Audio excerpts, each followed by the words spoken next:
dito na lang po tayo. No? Kay Senador Kiko Pangilinan po, mga bossing. Yung tungkol doon sa mga walang resibo. Yung naging proseso, no? Kung naalala niyo po, mga boss chief mo, sir, tinanong si Gina Acosta. Ano ang tanong sa kanya? Meron po bang mga OR? Official receipt. Yan pong mga yung worth 75 million na pinambili o ginamit sa pagbili ng mga medisina. No? Sagot, wala po. Bili mo 75 million. Pagka ikaw bumili ka sa sa butika, no? Sa Mercury Drugs. Pag bumili ka diyan, mga boss chief mo, sir,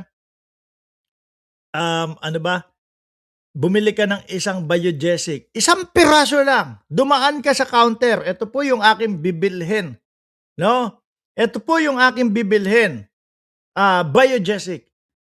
Pagbigay mo ng bayad mo, ang iaabot sa iyo agad yung kung may sukli ka, sukli mo, tsaka kasama ng resibo. Ito wala 75 million worth na mga gamot po. Walang resibo. Walang OR. Pakinggan niyo po. Dahil base sa testimonya ni Acosta, ni Gina Acosta at sa inyo, yung testimonya nyo, from December 2022 to September 2023, a total of 122 million. Mga DDS, pakinggan ninyo Isaksak ninyo sa pagkaliit-liit na mga utak ninyo. Pagkasyahin nyo na lang, no, kung medyo malaki yung impormasyong sasabihin. Alam namin, maliliit ang mga kokote ninyo. Pesos in cash was distributed to perhaps hundreds of informants after doing surveillance work, was given rewards, and they purchased medicines. Tama po?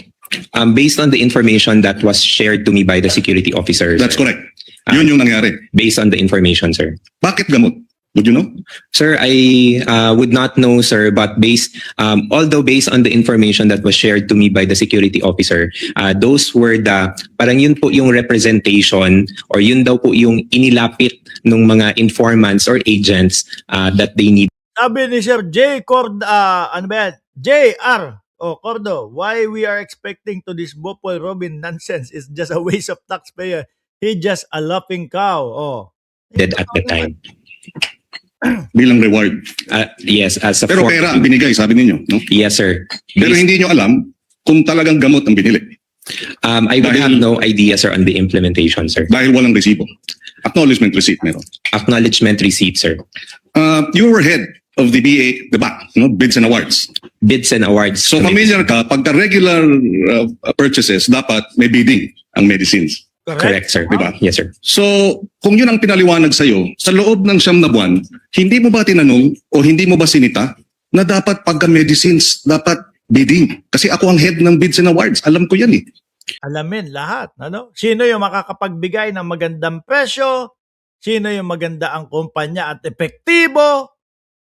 Ganyan mga kababayan Lahat po yan dumadaan sa bidding po, mga bossing. Kaya nga, ang sinasabi, bawal tumanggap ang mga government officials doon sa mga mga contractor na lang po. Bawal tumanggap ng mga election campaign donors or whatever doon sa mga construction company o contractors. Bakit po? Dahil kapag ka nanalo, ang politiko na yan, sir, sa amin mo na lang ibigay. I-award mo naman sa amin. Tulungan mo naman kami na makuha yung mga proyekto na ito na hindi na magkakaroon ng mga bidding-bidding.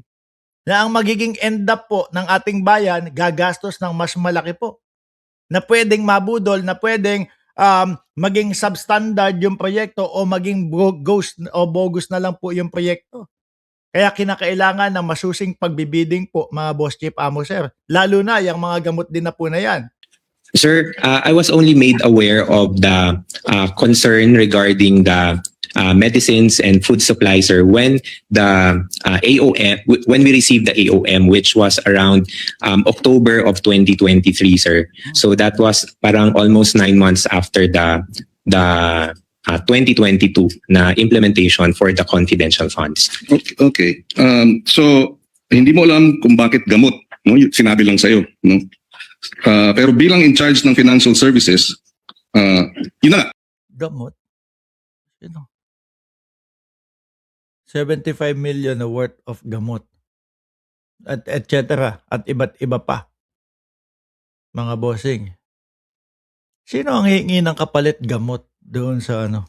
Hindi mo rin talaga alam kung yung 122 million ay gamot ang binili. For that purpose, sir, I would have no personal Yes. knowledge, sir. At sa usapin naman ng supplies, sabi purchase of supplies. Anong supplies yun? Would you know? I Sir Nelson Sibayan ng Vancouver, Canada. Shoutout po sa inyo. Oy, baka nandiyan kami ng Oktubre ha. Kaya lang sa Toronto. do not know of, I'm not familiar, sir, kung ano po yung mga supplies na So ni-request. hindi mo rin alam na yung 112 million pesos worth of goods. Anong goods yun? Again, sir, I would have no personal knowledge, sir, on the specifics of the supplies, sir. You know, you have 2 master's degrees. You're a graduate of Ateneo. Would you consider this usual? As far as sa I mean, now that you know, di ba sabi nga nila, hindsight. Sagot lang. O yan, sagot. No. Usual ba yan o unusual? Sa tingin mo ba, legal o illegal yan? Oh. 2020. Sabi ni Ricardo Texon, beauty parlor supply. Uy, loko-loko ka. But beauty parlor supply. Sabi, oy, si Ma'am Neng Gigi. Super obvious naman sa pagsagot ng walang personal knowledge. Ayaw niya lang sagutin. Eh, pinagtatakpan. Di ba? Oh, yung vice presidente, akala naman nila hindi sila ilalaglag ng mga iyan kapag pagka worst come to worst scenario ang nangyari. Vision is always 2020 in hindsight. So ganitong para sa surveillance, binigyan ng gamot na 122 million. Yung mga informant, sila na lang daw ang bibili ng gamot. Mhm. Is this usual? In terms of using government funds? Yes or no lang, sir. Yes or no lang. And Based, you being a BAC head? based on my understanding po, sir, at saka sa pagkakaintindi ko po, sir, it went through the process that is allowable by law. So it's usual for you. It's usual. That's just my question. Do you find this usual? And you say yes or no. So you find this process na medicine. Sabi mo, legal yung pagkakaproseso. Gano'n, di ba? Kala ko 75 million, 120. Oo nga eh. Kasi nung nilagay doon yung 125 million tapos naka-breakdown lahat. Ngayon, 122. Di ba? Ngayon, sasagot lang, usual ba ito sa'yo? Legal ba sa tingin mo o illegal ito? O ganun lang, ang binibigay bilang reward sa Ay, sabi ni Ronald Federico Fax de Mesa, maligayang ika-70 anibersaryo sa lahat ng Iglesia ni Cristo, lokal Sagrada Distrito ng Bulacan West. Maligayang anibersaryo, ika-70 ng Iglesia ni Cristo. Ayan. Galing po sa buong Cereza Force family at saka po Mark Ramos channel. mga informant, pero hindi medicines, pera, sila bibili ng medicines, 122 million in a Yan yun, parang bigyan nyo lang kami pera. Kami na bibili ng gamot namin. Di ba? Sagutin mo, usual o hindi usual? Legal o illegal? period of 9 months. For you, that's usual. Kung sa pagkakaintindi ko po, sir, and based po sa understanding ko po sa JMC, sir, I would say so, sir. Okay. Usual? No further questions at this time. Usual. Normal lang sa amin na sabihin sa amin ang kapalit, bigyan nyo na lang kaming 112 million. Kami na lang ang bibili ng gamot namin. Ito pong gano'n. Tapos walang resibo, walang OR. Di wow. Ito naman po. Kasi mga kababayan, tagal na po nating yung ilang linggo na po ang impeachment. Lagi pong nababanggit yung si Kernel Lachica. Ano na nga po ba talaga? Bakit hindi natin nakikita